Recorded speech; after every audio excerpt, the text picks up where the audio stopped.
Hello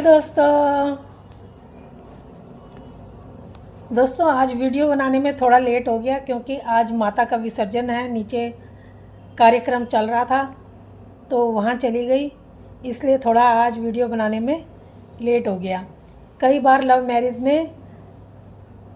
love marriage शादी करने में भी परेशानी होती है, उसमें भी डाइवोर्स हो जाता है। दोस्तों एक किस्सा ऐसा ही है मेरी एक सहेली का, जिसकी शादी हुई थी। उसकी शादी को अभी 2 ही साल हुए थे, उनके 2 बच्चे हो गए थे। दो थोड़ा बहुत तो उनकी ज़िंदगी में खटपट वहीं से ही थोड़ा बहुत शुरू हो गई थी, लेकिन 2 साल उनका रिश्ता चलता है। वो अपने ससुराल वालों को, अपनी फैमिली को एडजस्ट नहीं कर पा रही थी, उनके झगड़े होने लगे थे। ससुराल वालों ने, उनकी फैमिली ने उसको बहुत समझाया, लेकिन वो उनके साथ बिल्कुल भी एडजस्ट नहीं हो पा रही थी। उसके पति ने उसको कहा कि अगर तुम मेरे परिवार के साथ रह सकती हो, तुम्हें उनके साथ एडजस्ट करना ही होगा। अगर नहीं कर सकती तो तुम डाइवोर्स ले सकती हो और अपने मायके, अपने घर में रह सकती हो। उसने डाइवोर्स ले लिया और वो अपने घर में रहने लगी। मैंने उसको देखा, मेरी भी शादी होने वाली थी, तभी मेरे माता पिता ने मुझसे पूछा, तो मैंने सोचा कि लव मैरिज में भी इस तरीके की प्रॉब्लम आती है, तो क्यों ना हमारे माँ बाप हमारे लिए लड़का ढूंढेंगे, क्यों ना मैं उसी से शादी कर लूँ। और मेरी शादी हो जाती है, मैं ससुराल में चली जाती हूँ। जब मैं ससुराल में चली जाती हूँ तो वहाँ पर मेरे साथ कुछ ठीक नहीं हो रहा था। जो मेरे पति थे वो रात को देर से घर आते। एक दिन तो हद ही हो गई, वो रात को बहुत लेट आए। वो सुबह, बल्कि रात को भी क्या, वो सुबह 4 बजे घर पहुँचे। जब वो सुबह घर पहुँचे तो फिर दोबारा वो घर से निकल गए और फिर सुबह 9 बजे घर में आते हैं। फिर 9 बजे घर में आते हैं, मेरे सामने 12 बजे वो आते हैं। मैं बहुत गुस्सा हो जाती हूँ और मैं बहुत गुस्सा होती हूँ और उनके साथ में लड़ाई करने लगती हूँ, बहुत उन साथ बोलने लगती हूँ। वो कहते हैं, जेब से दो टिकटें निकाल के मुझसे कहते हैं कि ये देखो, मैं तुम्हारे हनीमून की टिकटें लेके आया हूँ तुम्हारे लिए और अभी हमें जाना है, फटाफट तैयारी करो। मैं खुश हो जाती हूँ, सोचती हूँ चलो इन्होंने कुछ मेरे बारे में सोचा तो सही, और मैं फटाफट तैयारियों में लग जाती हूँ। पूछना ही भूल जाती हूँ कि हमें कहाँ जाना है। मैं फटाफट तैयारी करती हूँ और शाम को हमने निकलना था। मेरी सास बोलती भी है कि शाम को निकलना ठीक नहीं। मैं कहती हूँ नहीं, मुझे नाइट सफ़र बहुत अच्छा लगता है, और हम घर से निकल जाते हैं। जब हम घर से निकल जाते हैं तो मेरे पति कहते, गाड़ी चला रहे थे, तभी जब वो गाड़ी चला रहे थे तो हमारा पीछा कोई दूसरी गाड़ी, एक काले रंग की थी, वो कर रही थी। मैं उस गाड़ी को देख लेती हूँ, पर फिर मैं इग्नोर कर देती हूँ कि ऐसे ही होगी। इतने में मैं अपने पति से पूछती हूँ कि मैं तो आपसे पूछना ही भूल गई कि हमें कहाँ जाना है। वो कहते हैं, हमें तुम्हारे मायके बनारस ही जाना है। मैं बनारस नाम सुनकर चौंक जाती हूँ, क्योंकि बनारस की तो मैं रहने वाली ही थी, वहाँ तो मैं घूम चुकी थी। मुझे वहाँ कहाँ घूमना था। मुझे बहुत गुस्सा आने लगता है, लेकिन तभी एक जो काली गाड़ी हमारा पीछा कर रही थी, वो हमारी गाड़ी के आगे लग जाती है। और और हमारे जब वो आगे लगती है, उसमें से 7-8 आदमी निकलते हैं हट्टे कट्टे, और हमारी गाड़ी का शीशे को बजाने लगते हैं। जब शीशा बजाने लगते हैं, शीशा खोलने को कहते हैं, मेरे पति मन नहीं खोलते शीशा। वो ज़ोर ज़ोर से शीशा बजाने लगते हैं और शीशा दरवाज़ा खोलने को कहते हैं। वो सोचते हैं कि गाड़ी को तोड़ देंगे, वो गाड़ी खोलते हैं। जब वो गाड़ी का दरवाज़ा खोलते हैं, वो एकदम से उनको खींच लेते हैं और दूसरी गाड़ी में अपनी डाल देते हैं। और मुझे भी फिर 2 आदमी खींचते हैं और अपने साथ दूसरी गाड़ी में, जिस गाड़ी में उनको डाला था उसमें नहीं, दूसरी गाड़ी में मेरे को भी डालने लगते हैं। तभी उनके जो वो मेरे पति बोलते हैं कि मेरी बीवी को छोड़ दो, तुम्हें जो चाहिए ले लो। वो सारे उनसे उनके मोबाइल और पैसे वगैरह छीन लेते हैं। और मेरे पति कहते हैं कि तुम चाहे गाड़ी की चाबी भी ले लो, मेरी पत्नी को छोड़ दो। वो कहते हैं कि तेरे से अच्छी गाड़ी तो हमारे पास है, हमें गाड़ी नहीं चाहिए। तो अब वो मेरे को दूसरी गाड़ी में डालते हैं। और तभी जो एक आदमी मेरे पति से जिसने पैसे और सब छीना था, उसमें एक मेरे पति की जेब से कागज़ भी निकलता है।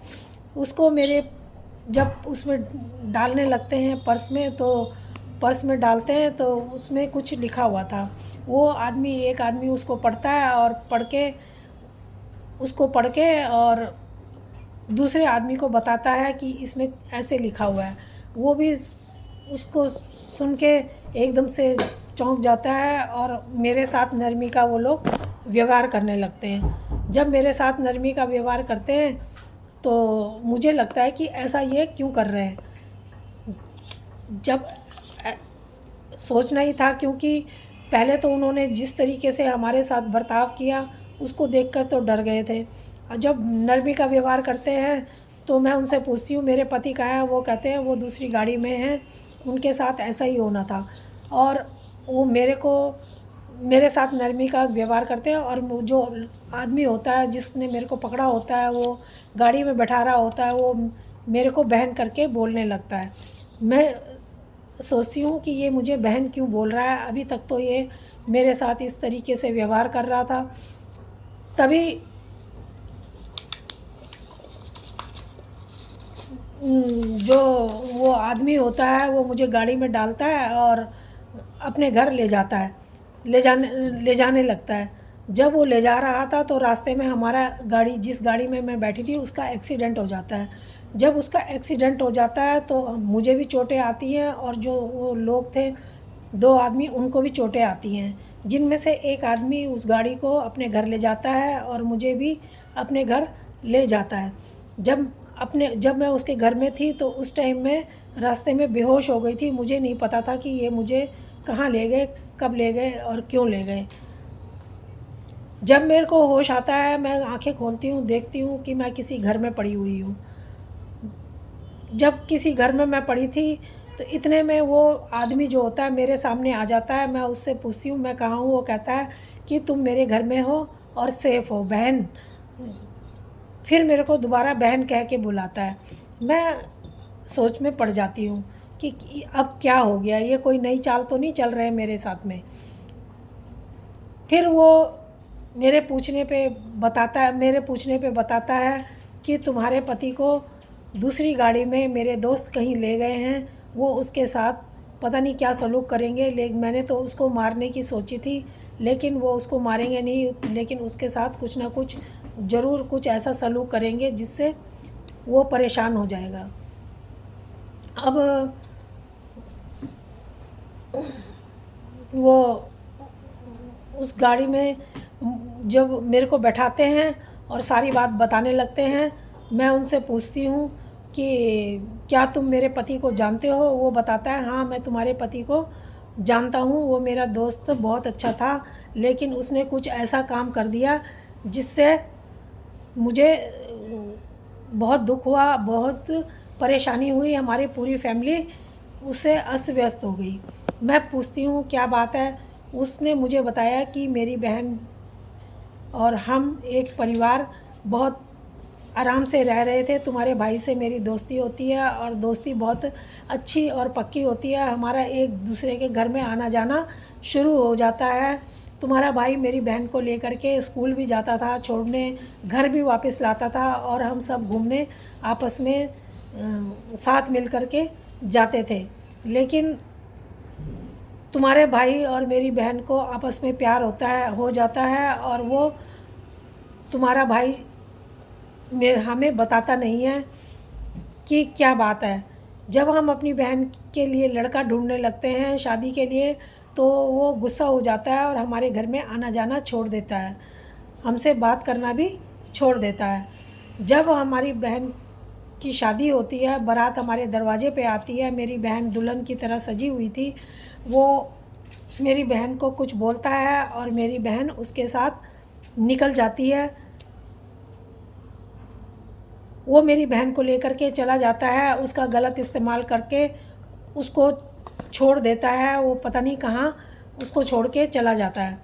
जब वो सुबह 4 बजे फिर घर पहुंचती है और रोने लगती है, हम उसको पूछते हैं, वो हमें बताती है सारी बात और फिर हमें पता चलता है कि क्या बात है। बहुत गुस्सा आता है, दिल करता है कि उसको मार दूं। ये कैसा दोस्त है जिसने हमारे साथ ऐसे धोखा किया। तभी से मेरे मन में उसके लिए नफ़रत पैदा हो गई थी और मैं उसको मारना चाहता था, लेकिन मैं ऐसा कर ना सका। मैं सोचता हूँ कि जब उसकी शादी होगी तो उस टाइम पर मैं उससे बदला ले लूँगा, लेकिन उस टाइम मैं ऐसा ना कर सका। इसलिए इस टाइम पर मुझे जब पता चला कि तुम लोग हनीमून पर जा रहे हो, तो मैं अपने दोस्तों के साथ प्लानिंग करके आता हूँ और उसको मारने की प्लान बनाता हूँ। लेकिन तभी मेरे दोस्तों ने कहा कि नहीं, मारेंगे नहीं, हम उसको हड्डी पसली उसकी तोड़ देंगे और उसको छोड़ देंगे। अब वो उसको लेके गए हैं और तुम लेकिन सेफ़ हो। जब हमें पता चला, जब उन लोगों के पास उन्होंने तुम्हारे पति से जेब से कागज़, पैसे, फ़ोन वगैरह निकाला, तो उसमें एक कागज़ ऐसा भी था जिसमें कुछ ऐसा लिखा था जिसको देख कर के हम चुप हो गए। तुम्हारे प्रति हमें दया भाव आ गया, तो इसलिए हम तुमको अपने घर ले आए। लेकिन अब हम तुमको तुम्हारे घर छोड़ के आते हैं, लेकिन हमें तुम्हारे घर का पता नहीं है। तुम अपने घर का हमें रास्ता बताते जाना और हम गाड़ी में तुम्हें सेफ़ छोड़ के तुम्हारे घर आ जाएंगे। वो कहती है ठीक है, लेकिन उसके दिमाग में चलता रहता है कहीं ये भी इनकी कोई चाल ही ना हो।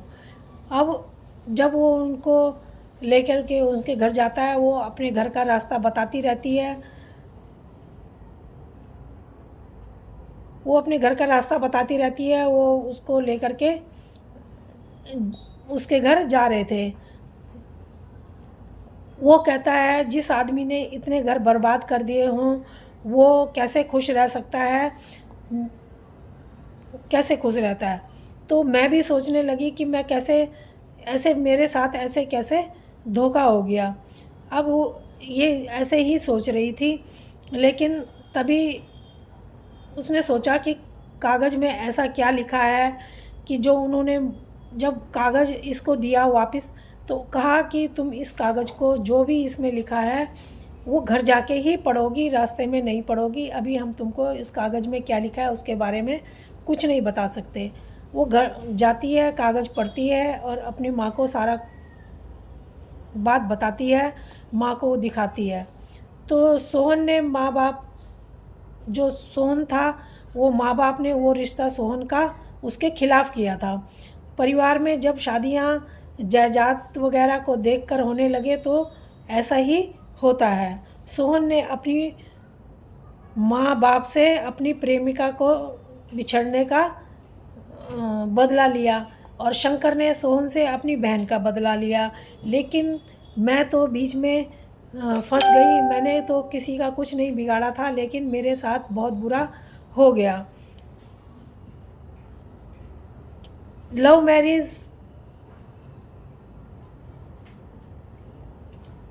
सहेली के साथ सही नहीं चला, तो मैंने सोचा कि लव मैरिज नहीं करूँगी।